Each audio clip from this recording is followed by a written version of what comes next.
cordial saludo a todos los oyentes de Radio María. Un día más, con la gracia del Señor, nos disponemos a hacer el comentario del Catecismo de nuestra Madre Iglesia. Estamos dentro del artículo del credo: desde allí has de venir a juzgar a vivos y muertos. Comentamos hoy el punto 671 y 672, que tienen como título Esperando que todo sea sometido. Leo los puntos, estos dos puntos, y paso a comentarlos. El reino de Cristo, presente ya en su Iglesia, sin embargo, no está todavía acabado con gran poder y gloria, con el advenimiento del Rey a la tierra.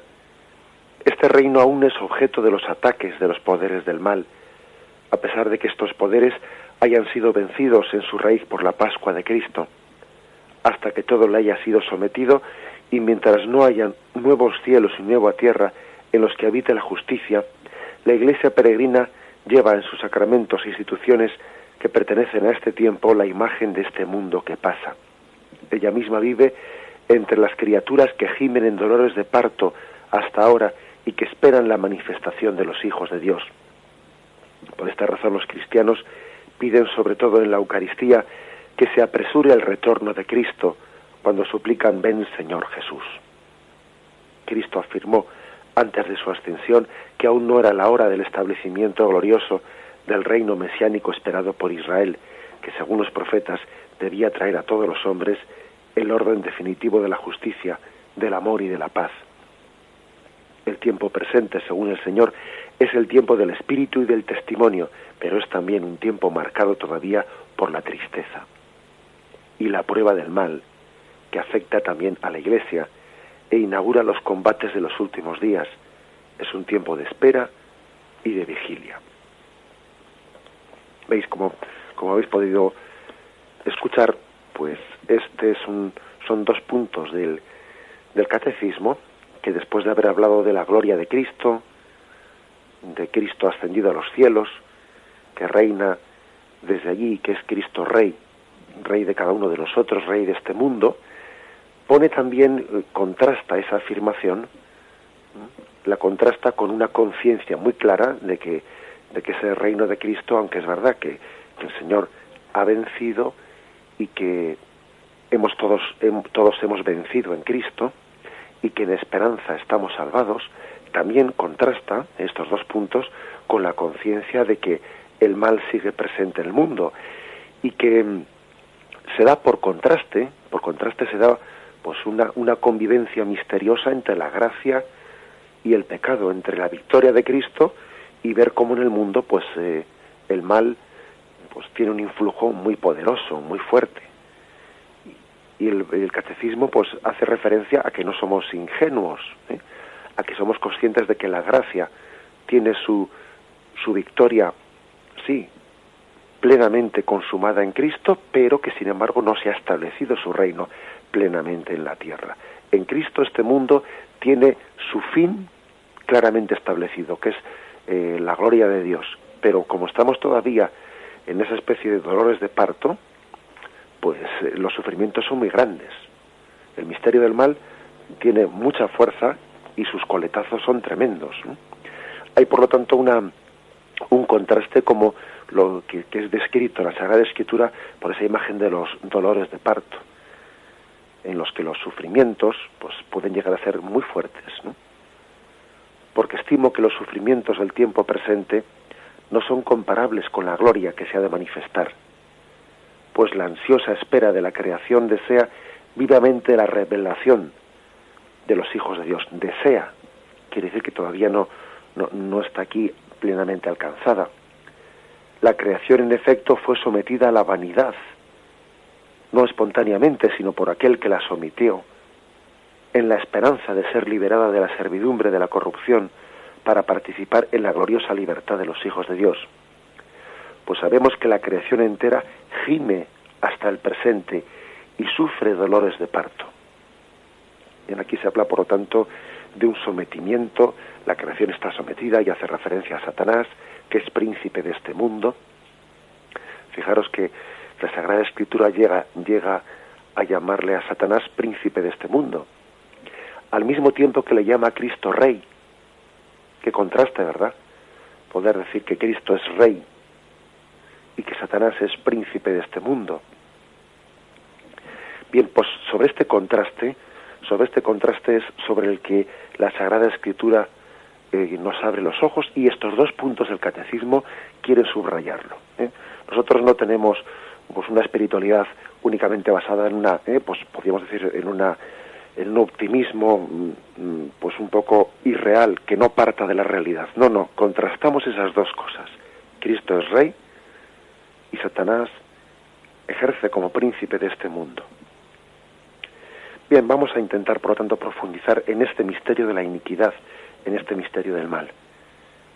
En cierto sentido, vivimos, ¿no?, este tiempo de Apocalipsis, es decir, la historia de la Iglesia va de la primera a la segunda venida de Cristo. Es como un tiempo de crisis permanente. Dice Efesios 5:16, los días son malos.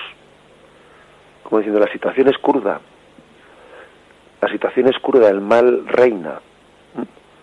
A eso nos referimos cuando decimos que Satanás es el príncipe de este mundo. Los días son malos. Efesios 5:16. Por una parte, ha llegado ya el reino de Dios a nosotros. Mateo 12:28 así lo dice, ¿no? El reino de Dios ya ha llegado a vosotros. Está obrando dentro de nosotros. Ya sembró Jesús, ¿no?, la semilla del reino en nosotros, que ha de crecer hasta hacerse un árbol frondoso. Pero, por otra parte, el espíritu del anticristo está ahora ya en el mundo. Así también lo dice la primera carta de Juan 4:3. El misterio de la iniquidad está en acción. También esto lo dice, ¿no?, pues San Pablo en la segunda carta a los tesalonicenses. El misterio de la iniquidad está en acción. Segunda Tesalonicenses 2:7. El error y la mentira circulan por el mundo, como por su casa. Abundan violencias, injusticias. El imperio del mal se muestra poderoso en muchas esferas, pues en la enseñanza, en el mundo laboral, económico, cultural, político, sanitario. El mal tiene, pues bueno, campea por sus respetos, ¿no? La gente sufre, todo el mundo, sufren los pobres, pero también sufren los ricos de otra forma. La humanidad pierde ilusiones, se cansa, se pregunta desconcertada y desesperada, bueno, pues ¿por qué las cosas están como están?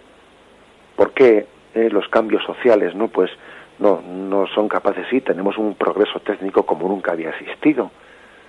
Tenemos una serie de adelantos humanos, ¿no?, pues como jamás había soñado, ¿no? Las telecomunicaciones, pues han experimentado un cambio social tremendo, pero sin embargo la infelicidad está establecida en muchos corazones. ¿Por qué tanto mal en el mundo?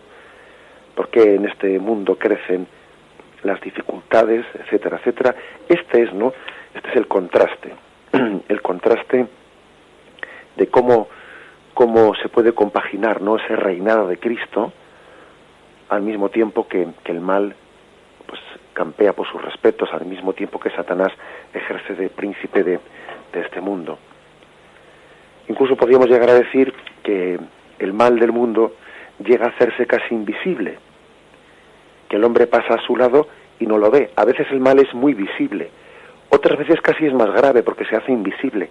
Nos acostumbramos desde niños al mal y ya casi no lo consideramos como mal.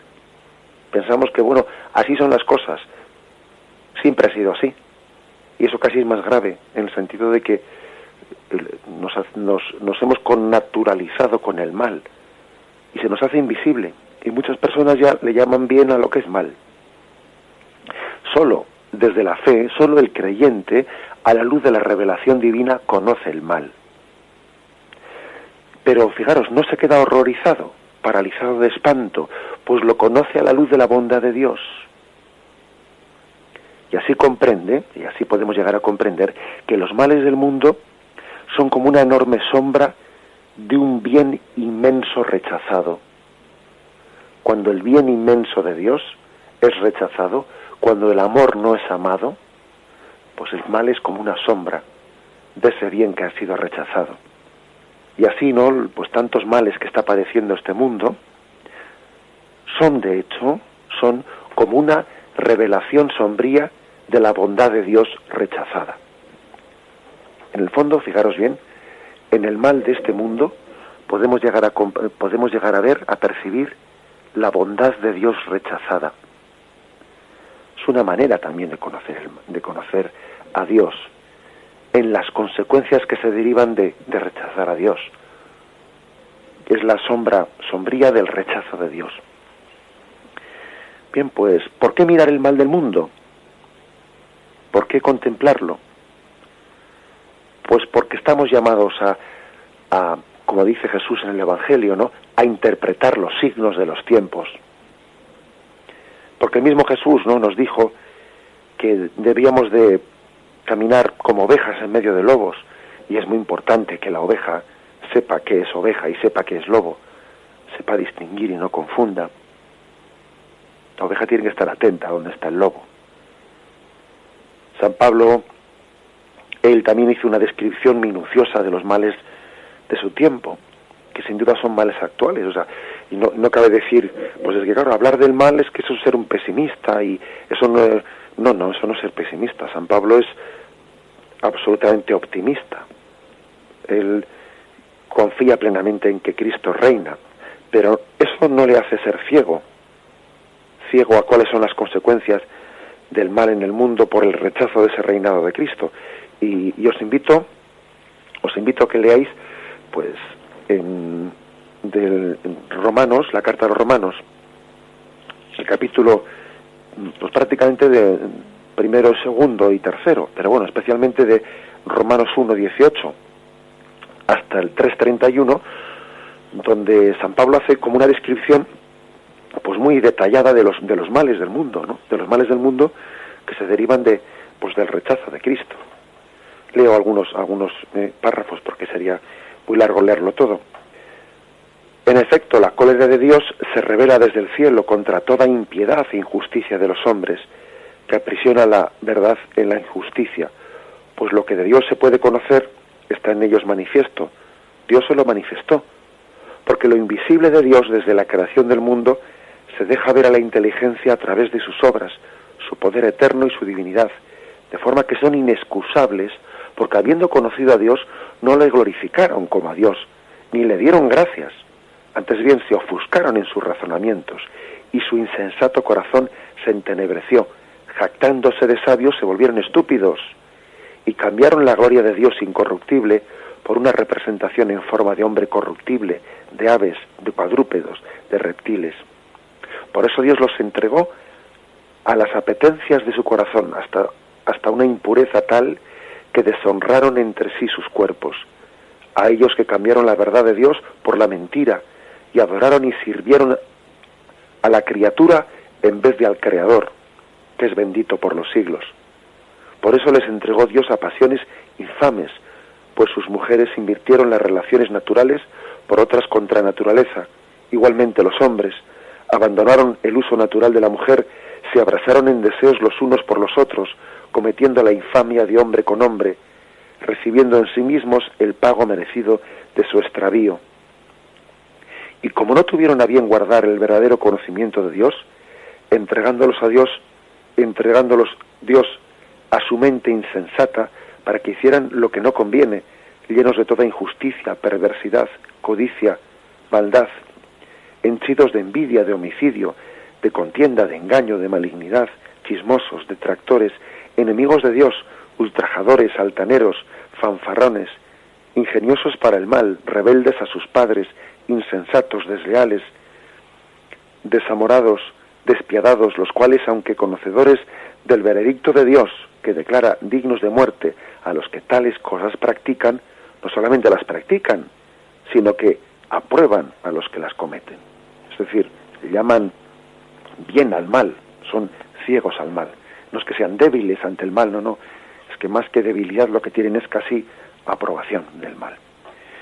Bueno, pues este es el misterio de que el mal tiene un gran influjo, ¿no?, en el mundo, y también estos dos puntos de catecismo nos llaman a abrir los ojos a ello, a ser conscientes y a ver también en tan grandes males, pues bueno, verlos sin por ello desesperar, porque los cristianos podemos ver y nombrar los males del mundo confiando en Dios, sabiendo que todo ha de concurrir para bien en los que confían en Dios, que ese es un texto clave de la Sagrada Escritura, que está en Romanos 8:28.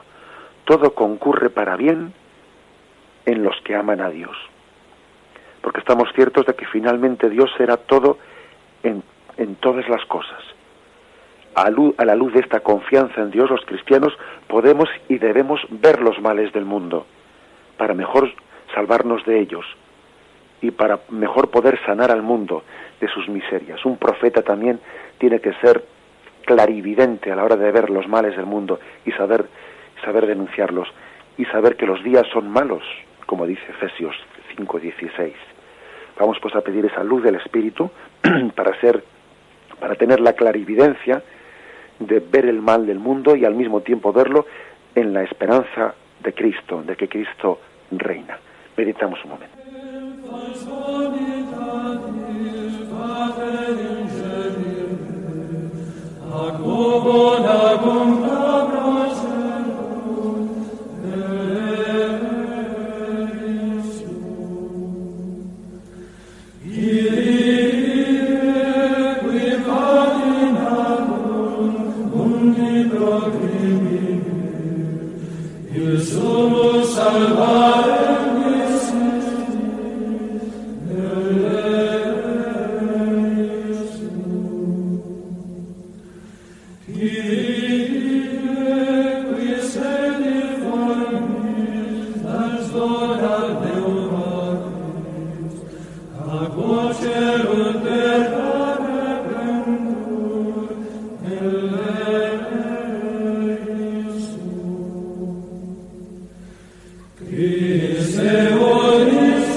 Hemos pedido al Espíritu Santo la clarividencia para ver también a la luz de la fe, pues el mal de este mundo.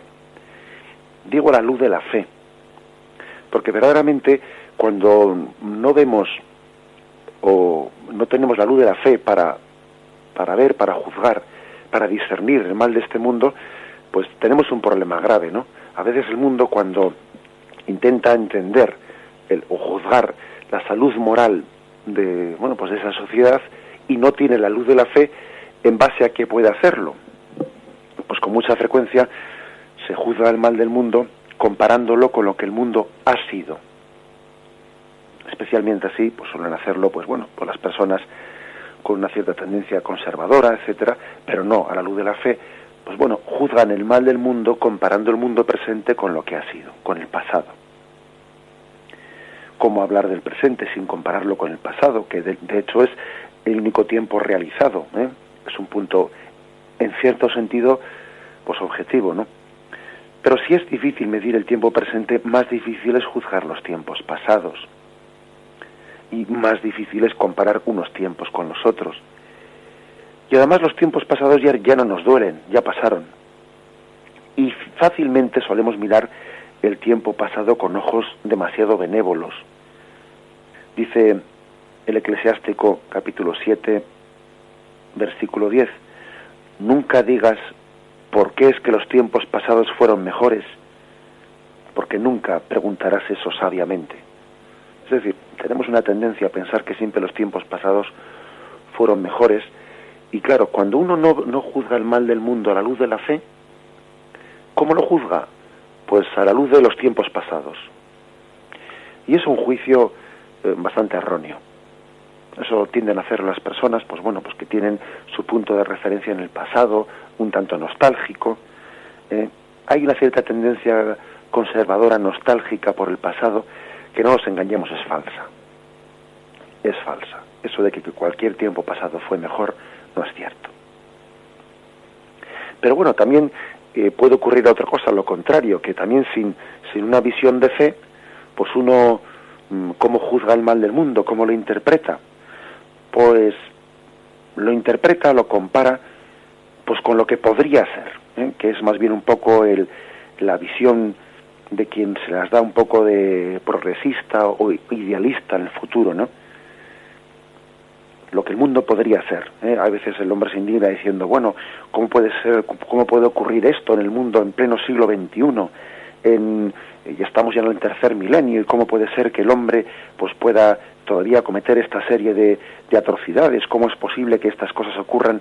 Como si resulta que el mero progreso, o el paso del tiempo, o el futuro, supuestamente no fuese un tiempo en el que ya el mal tendría que desaparecer, porque parece que el avance del mundo, por el mero avance, no, por el mero progreso, pues tuviese que traer ya al hombre pues la victoria sobre el mal. Y es muy ingenuo también esto, también comparar el mal presente hacia un supuesto progresismo del futuro que ya iba a superar el mal, es otra ingenuidad.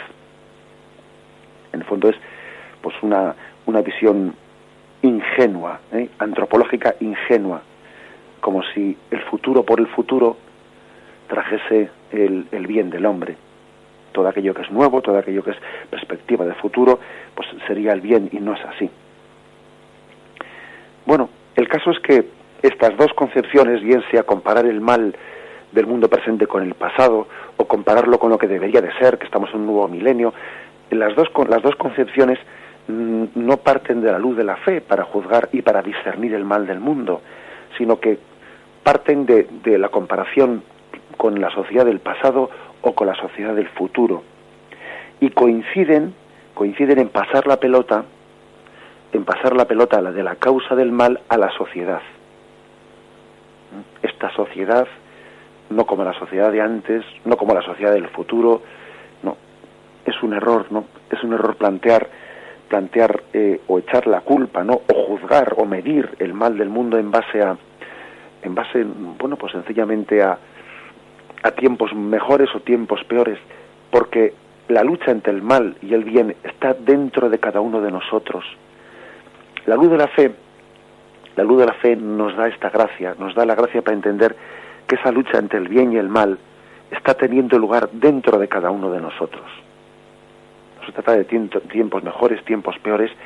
Dentro del corazón de cada uno de nosotros está teniendo lugar la lucha entre Cristo Rey y el príncipe de las tinieblas. Dentro de cada uno de nosotros es la lucha entre la gracia y el pecado. Esos dolores de parto de los que hablaba San Pablo tienen lugar en cada uno de nosotros. Por lo tanto, hay que decir que nosotros partimos de una visión realista, ¿no?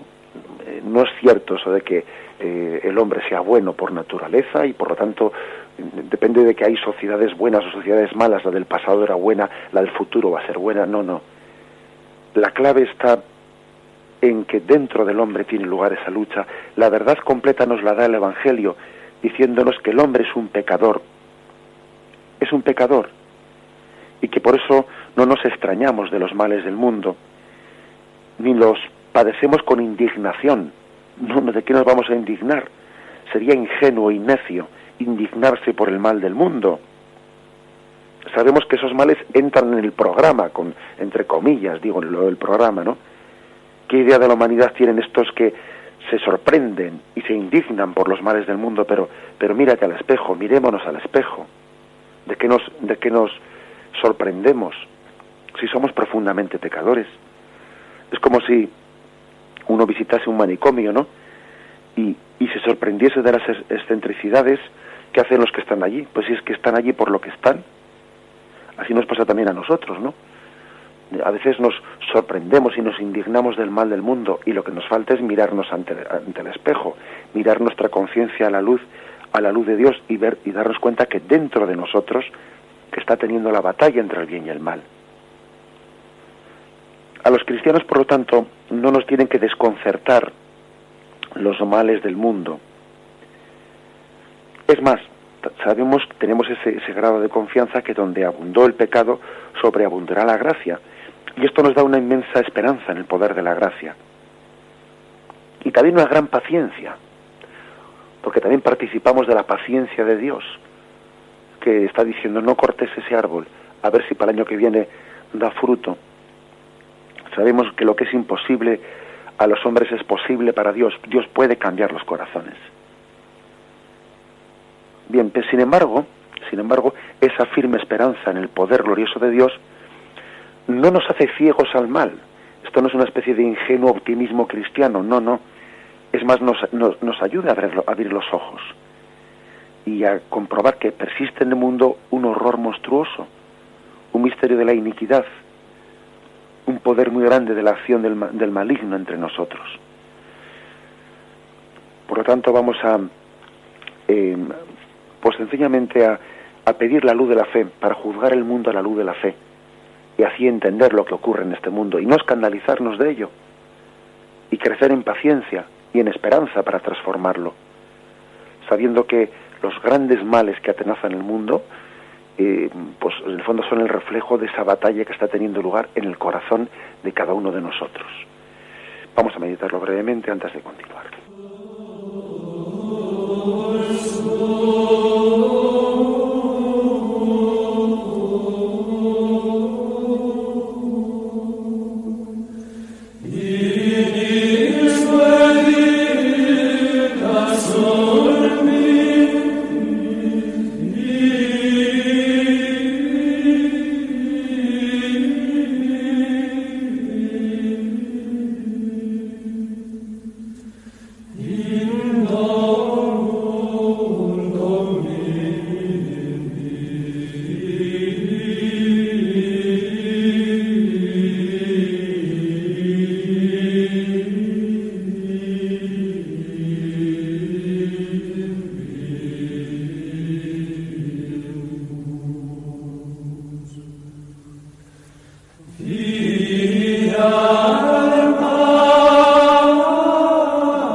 Pues bien, muchos autores, empezando por San Agustín, que escribió aquel libro en plena decadencia del Imperio Romano, ¿no? Muchos autores vieron el contraste entre el inicio del cristianismo y la decadencia del Imperio Romano. Los comienzos del Imperio Romano habían sido distintos, pero pasadas las grandes figuras de los tiempos de la República, ¿no?, y del Imperio Romano, de aquel Cicerón, de Virgilio, de Horacio, de Ovidio, de Séneca, pasado un tiempo de esplendor en el Imperio Romano, había venido lo que se llamaba la decadencia, y los apóstoles y sus sucesores, o sea, la primera iglesia cristiana, tuvo que convivir y tuvo que evangelizar una civilización sumamente debilitada, tanto lo intelectual como lo moral. Es decir, al cristianismo le tocó abrirse paso en medio de la decadencia del Imperio Romano. Creo que es muy bueno comparar nuestra situación actual con la situación que tuvo la primitiva Iglesia, que se abría paso en medio de la decadencia del Imperio Romano. Se estaba dando en aquel momento una quiebra radical de la vida moral. La hegemonía de Roma sobre el mundo cada vez se apoyaba menos en la virtud y se apoyaba más en las armas. Pues ahora abundaban, a diferencia de la primera parte del imperio, que había sido muy sana, ¿no? Pues ahora abundaba en el suicidio, abundaba el aborto, abundaba el divorcio, el número reducido de hijos, las malas costumbres. Los grandes hombres famosos se divorciaban, todos ellos, ¿no? Pues Pompeyo, César, pues todos ellos tuvieron un montón de divorcios en su vida. Curiosamente, el primitivo cristianismo tuvo que abrirse paso y evangelizar en unas situaciones muy, muy similares a las nuestras. Los matrimonios tenían muy pocos hijos. Tenemos un testimonio de un tal Marcial que elogia a una madre que tuvo 3 hijos y que compuso poesías para celebrar a otra que tuvo 5 hijos y que fue honrada en los Juegos Olímpicos, ¿no? Y por haber tenido 5 hijos. Bueno, pues fijaros, ¿no? Básicamente estamos ahora como se estaba entonces. El adulterio era frecuente y tolerado. La esposa cada vez más hacía su vida. También lo dice así el Juvenal, que es un libro en el que se recogen muchas situaciones del momento. Quedan buenas familias, pero eran más bien de clase humilde del campo. Y bueno, pues Roma estaba sostenida por el trabajo de los esclavos, las contribuciones de los pueblos que habían sido sometidos, y no pensaba más que en divertirse. El Imperio Romano decadente pues ignoraba su estado agonizante, ¿no? Y se encontraba siempre de fiesta, siempre de fiesta. En la Roma imperial los días de fiesta eran más que los días de trabajo. Carreras de circo, luchas a muerte, pues matanzas en los anfiteatros, absorbían la atención constante de la gente, ¿no? Y les mantenían entretenidos en su decadencia. El teatro pues estaba continuamente buscando el sensacionalismo, para poder mantener más audiencia y para tener siempre pues plena fama. Exigía cada vez dosis mayores de sexo y de violencia, y el teatro ya había llegado a ser un reflejo de las pasiones de la gente. Incluso, fijaros, sabemos un testimonio, que es que durante 200 años estuvo en cartelera el Laureolus, que fue una obra de teatro cuyo protagonista era un asesino ladrón e incendiario, y entonces, bueno, pues por autorización del emperador, de Domiciano, se sacaba a una persona de prisión para matarle en directo y en vivo en plena obra de teatro allí, ante los ojos de todo el mundo. Y esto se hizo durante 200 años, ¿no? Estuvo en cartelera esta obra de teatro. Pues porque el público cada vez exigía un tipo de obras que tuviesen más morbo y más violencia y más sexo, y porque eso hacía que mantuviese la atención de la gente, ¿no? Es decir, una similitud con nuestra época tremenda. Dicen que cuando un pueblo realmente decae, no suele ser consciente de su propia decadencia. De hecho, Roma no capta la gravedad de su decadencia. Se está corrompiendo sin darse cuenta de que se estaba corrompiendo. Ni siquiera cuando vino el saqueo de los visigodos o de los vándalos, ¿no?, se dieron cuenta, ¿no?, de que Roma estaba dormida y embrutecida en su pecado. La caída del imperio entonces les parece inimaginable, pero estaba a punto de caer el imperio, y ellos estaban distraídos en sus circos y en sus juergas. Bien, pues fijémonos en ello, porque es que hay una auténtica evocación de nuestra época. Sin embargo, había personas en medio de aquella decadencia que tenían la luz de la fe para darse cuenta de lo que estaba ocurriendo. A algunos Dios les dio el don de la fe para juzgar el mundo en base a esos signos de los tiempos que da Jesucristo.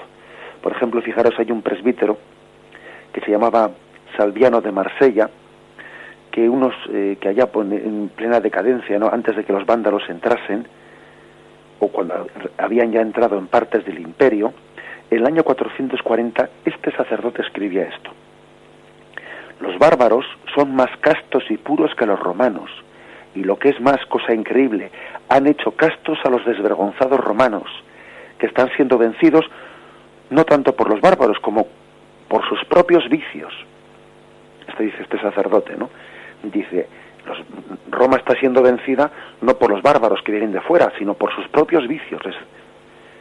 Dice más, en España están contentos bajo el dominio de los bárbaros, cuyas virtudes no deben de ser ignoradas, dice este sacerdote, porque ya España había sido invadida por los bárbaros. Y dice, pero bueno, ¿por qué les llamamos bárbaros? Si bárbaros somos nosotros en la decadencia del Imperio Romano, nosotros hemos llegado a ser bárbaros. Resulta que esos bárbaros que han venido de fuera tienen costumbres más puras, más castas, son más dignos, son más virtuosos. Y les llamamos bárbaros a ellos. Fijaros que cuánta enseñanza hay de esto, ¿no? Para nuestros tiempos. El primitivo cristianismo se abrió paso en esa situación, como a nosotros ahora nos toca evangelizar en la nuestra. Pues fijaros, mientras los ejércitos romanos contienen como pueden las invasiones, Roma ha perdido el sentido de conservación y sigue en la gran fiesta. Y si alguien le recuerda sus deberes, pues es abucheado. Y de alguna manera le cae encima pues un montón de insultos, que es un aguafiestas, que aquí vienes tú aquí a decirnos esto. Fijaros lo que dice San Agustín, ¿no? Hacia el año 426, en la ciudad de Dios. Lo que más nos importa es que cada uno acreciente más sus riquezas, que provea sus diarios despilfarros, que los pueblos aplaudan no a los servidores de sus intereses, sino a los proveedores de sus placeres, que no se les mande cosa dura ni se les prohíba cosa impura, que abunde las mujeres públicas, que se edifiquen inmensos y suntuosos palacios, y que a donde a cada uno más le guste se juegue, se bebe, se invite, se gaste, que reine en todas partes el estrépito de los bailes, húndanse los teatros el griterío de una lujuriante alegría y de todo género de placeres bestiales y torpísimos. Quien no gustare de esa felicidad sea tenido por enemigo público, y que cualquiera que intentare alterarla o suprimirla, apártelo, la multitud licenciosa, échelo de su patria, quítelo de en medio de los vivientes, y téngase por verdaderos dioses los que pusieron al alcance de los pueblos esa felicidad, y una vez alcanzada, la han sabido mantener. Fijaros qué descripción hace San Agustín de la ceguera del imperio decadente, que incluso abucheaba, que incluso pues llegaba a apartar a cualquiera que denunciase esa situación de decrepitud, como le pasa a la Iglesia actual, que cuando tiene que denunciar los males de este mundo, pues es automáticamente atacada. Roma quiso, ¿no?, hasta el último momento que siguiera la fiesta, pero la fiesta no podía durar. La fruta se estaba pudriendo. En los planes de Dios entraba, ¿no?, pues que el férreo arado de los bárbaros, allá por el año 476, arrasase con un imperio romano decadente. Y bueno, y uno hace la referencia y dice, nuestro mundo actual es decadente también, y es la misma historia del imperio romano decadente. Y no nos asustamos, ¿no?, por lo que pueda venir, porque sabemos que si tienen que venir los bárbaros, pues la providencia de Dios hasta purificarán una sociedad que se está pudriendo. Y vemos muchos signos actuales de esa misma decadencia. Vemos como en Occidente, vemos como en el mundo actualmente pues hay unos 50 millones actuales de abortos. 50 millones de personas son asesinadas en el seno de su madre. Por ejemplo, fijaros lo que es eso, ¿no? O fijaros lo que es que más o menos hay unos 956.000 millones de dólares de presupuesto actual, de presupuesto anual, pues en armamentos, ¿no? Que eso supone pues algo así como $150 por cada habitante de la Tierra, ¿no? $150 por cada habitante de la Tierra, cuando hay muchos países en los que la renta per cápita son de $2 diarios por persona.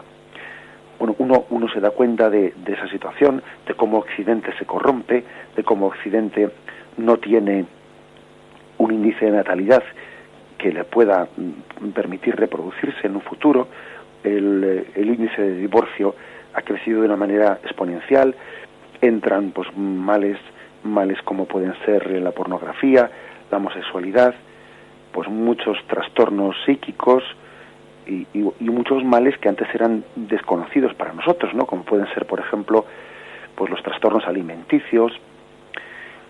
Bueno, pues vemos en todo ello esos signos de sencillamente de la decadencia de una sociedad como fue el Imperio Romano, que por una parte es capaz de compaginar pues un adelanto técnico muy grande con que continúe la fiesta y que vayamos todos, poco a poco todos vayamos perdiendo dignidad moral.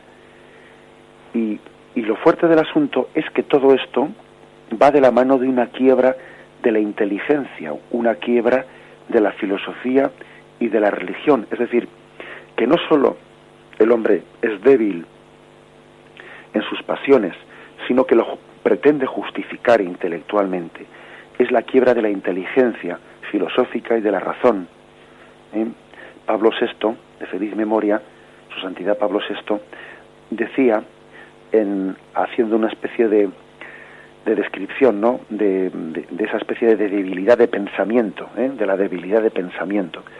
Decía, la capacidad especulativa del hombre de nuestro tiempo es rudimentaria y pobre, y de hecho ante los grandes problemas de la verdad y de la realidad se encuentra desprovista de una terminología exacta, de un juicio clarividente, de una lógica constructiva. Esto es una filosofía despojada del sentido común y del arraigo en la profunda sabiduría. Es decir, falta sentido común. Uno de los signos, ¿no?, de esta decadencia es el hecho de que el mundo padezca lo que podríamos llamar los pecados de época.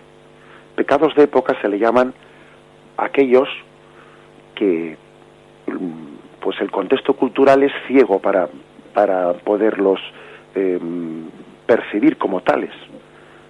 Pecados de época pues son hábitos absolutamente rechazables, pero que el momento presente, como no tiene la luz de la fe, pues no los percibe como tales. Bueno, pues pecados de época pudieron ser que en un momento determinado, pues fijaros lo que podía ser los siglos del romanticismo, ¿no?, que por problemas de orgullo y de vanidad hubiese disputas en los que dos personas se batiesen en duelo, pues por una supuesta falta al honor que uno había cometido hacia el otro, y entonces en esa especie de reto de honor, pues se batían en duelo y se mataban uno al otro porque tú me has ofendido, y esa especie de duelo a muerte entre dos personas era socialmente aceptado, y hasta había allí jueces que les acompañaban, etcétera, etcétera. Era un pecado de época que era un orgullo, una vanidad, una soberbia disfrazada de dignidad. Hoy en día hay pecados de época increíbles, ¿no?, como es el mismo aborto al que hemos hecho referencia. Se habla de un derecho, se le designa como derecho algo que es abominable, y que el lugar que tenía que ser el santuario más seguro para el ser humano, que es el seno de su madre, pues es el lugar más peligroso. Hoy en día, en España, el lugar más peligroso para la vida es el seno de la madre. Bien, a esto se llaman pecados de época. Y una sociedad decadente es aquella que le falta la luz de la fe, para ser capaz de designar como virtud o como pecado a las cosas sin que el tiempo presente le condicione. Solamente los santos, solamente los que juzgan el mundo a la luz de Cristo, tienen la capacidad de no dejarse condicionar por la época en la que viven. Porque ven el mundo desde Dios. Y entonces no se dejan condicionar por el momento presente. En el imperio decadente, los cristianos, como ese sacerdote que habíamos leído ese texto, ¿no?, es capaz de decir aquello en aquel momento y lo hubiese dicho exactamente en este momento o en otro, porque como veía el mundo desde Cristo, no le condicionaba el tiempo en el que vivía, no le condicionaba la sociedad, la época. Veía el mundo en Cristo y lo juzgaba así.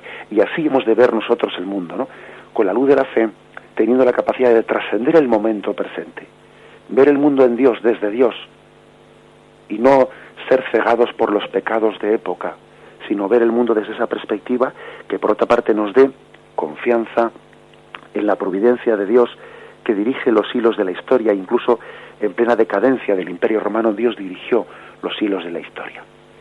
Bien, concluimos aquí este comentario de estos dos puntos en los que nos han hablado, ¿no?, 671 y 672, ¿no?, del misterio de cómo convive el reinado de Dios sobre la iniquidad del mal en medio de este mundo. Os invito a que podáis llamar para hacer vuestras preguntas, formular vuestras preguntas o también hacer vuestras aportaciones llamando al teléfono 917 107 700, 917 107 700.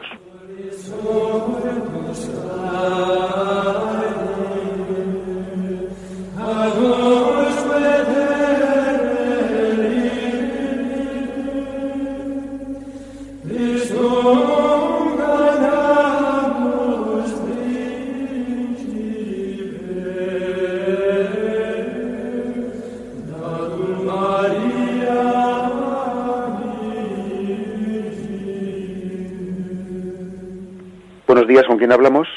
Sí, buenos días. Buenos días. Sí, adelante. Sí, vale, perdone que le... una pregunta que me surge muchas veces y que, bueno, si es inoportuna, pues, porque es un misterio, lo entiendo yo como un misterio.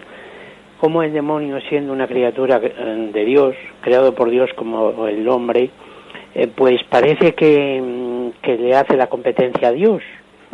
Porque Adán y Eva cayeron en el pecado porque fueron tentados, claro, bueno, pudiera ser que hubieran caído también, aunque no hubiera sido así, pero sin embargo a los ángeles rebeldes nadie les tentó, y por eso Dios no les daría lugar a perdón, pero sin embargo a Adán y Eva, y como nos ocurre a nosotros, pues no es así, y solo con que una sola alma se condenara, con la colaboración del demonio, parece que el demonio tiene un poder casi similar al de Dios, que como siendo Dios como lo es, y así lo creemos todos los católicos, o casi todos, bueno, que es así, como Dios le permitirá al demonio, pues no le tendrá, dijéramos, recluido, que no pueda colaborar en el pecado, en la condenación del ser humano. Esto, bueno, que es una pregunta que me parece... Que es una pregunta que... Casi que no tiene respuesta, pero sí, que... Es misteriosa, ciertamente, sí. Pero bueno, una cosita voy a intentar explicar, ¿eh?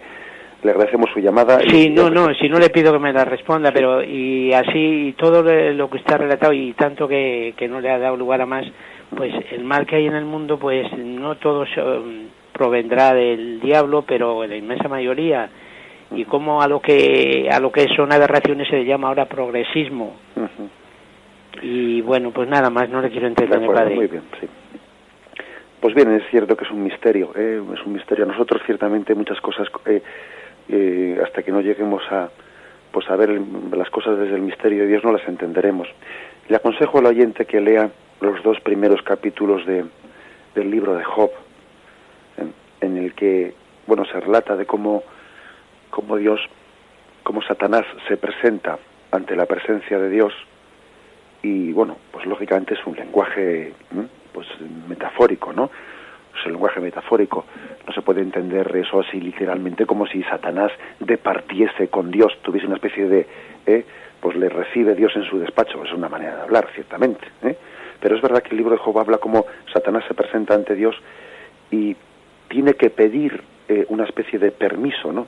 Y Dios no le permite a Satanás que seamos tentados por encima de nuestra fuerza. Dios no le permite a Satanás que él tenga influjo sobre el interior del alma. El interior del alma, aquello que es más sustancial y que es la clave para la salvación eterna del hombre, en ello no tiene acceso Satanás. Satanás es como una bestia, pero atada por una cadena que no le deja llegar a donde él quisiera llegar, que le tiene limitados sus movimientos. Satanás puede tener Fijaros, incluso voy a poner el caso más extremo. La Iglesia dice que hasta en el caso de posesión diabólica, Satanás podrá tener una posesión en el cuerpo, pero no puede poseer el alma de esa persona. Un alma hasta podría estar poseída y estar en gracia de Dios.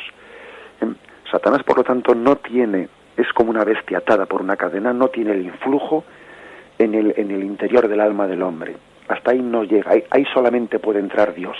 Por eso no cabe decir que Satanás pueda competir con Dios de igual a igual, en absoluto. Satanás es una criatura y ante el poder inmenso de Dios, pues bastaría, como he dicho, basta, ¿no?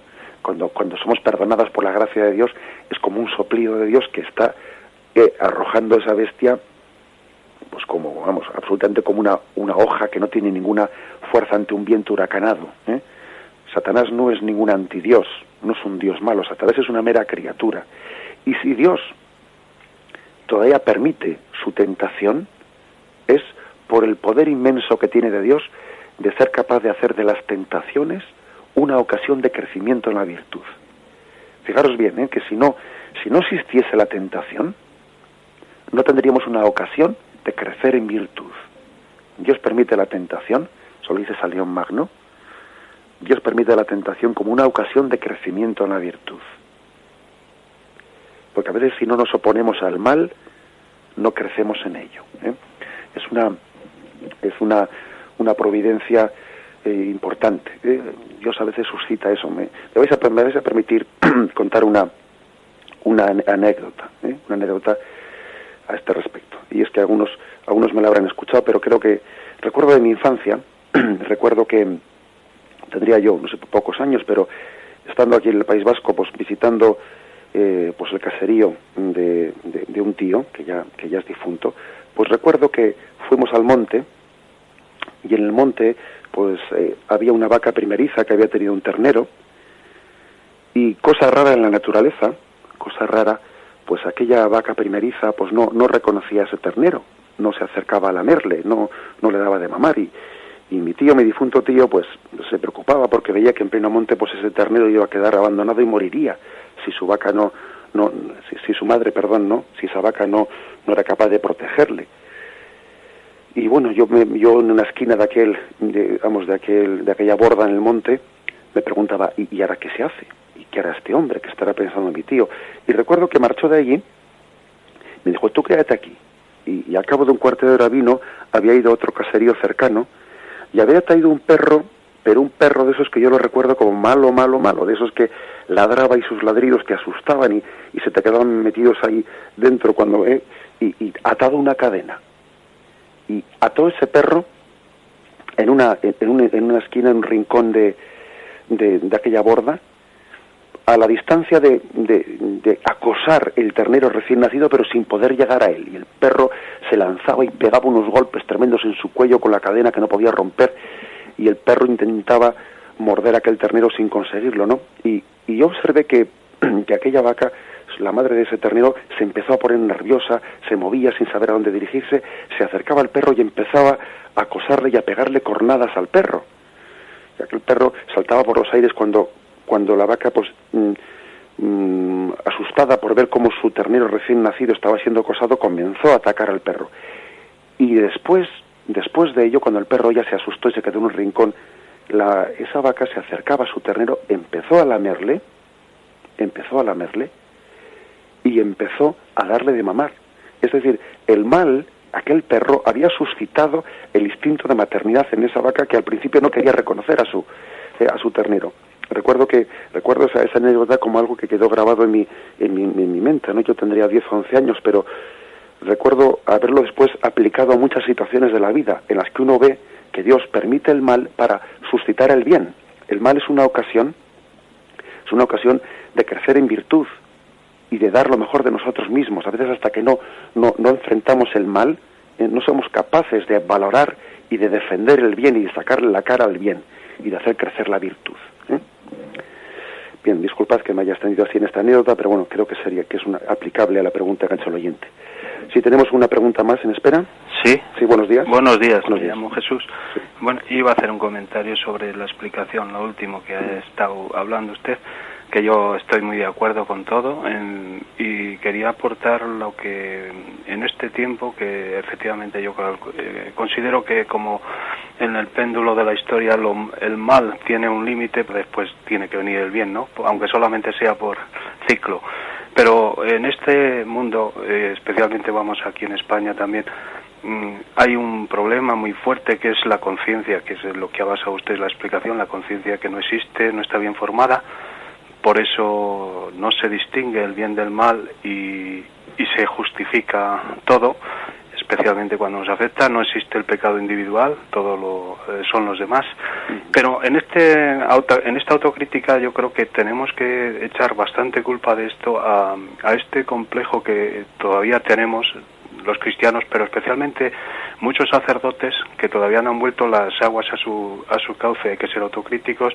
Se han tenido complejos de saberse sacerdotes, de manifestarse sacerdotes, de hablar claro, y cuando a un sacerdote le oyes hablar una cosa y no está de acuerdo con el catecismo, y eso se lo dirá seguramente en la confesión a un feligrés y otro tampoco, y estando las cosas muy claras, pues lo que hacen es confundir a la gente, y al final pues incluso en grupos de gente que debería ser la gente que mejor formada está, porque bueno, vive un poco, pues hay unas confusiones, unas ideas que no son, o sea, no son conceptos claros sobre lo que dice el catecismo, ya sea de que si, bueno, en todos los campos de la confesión, que si la confesión general, en fin, ellos son interpretaciones que las veo y las oigo y a mí me duelen mucho, ¿no?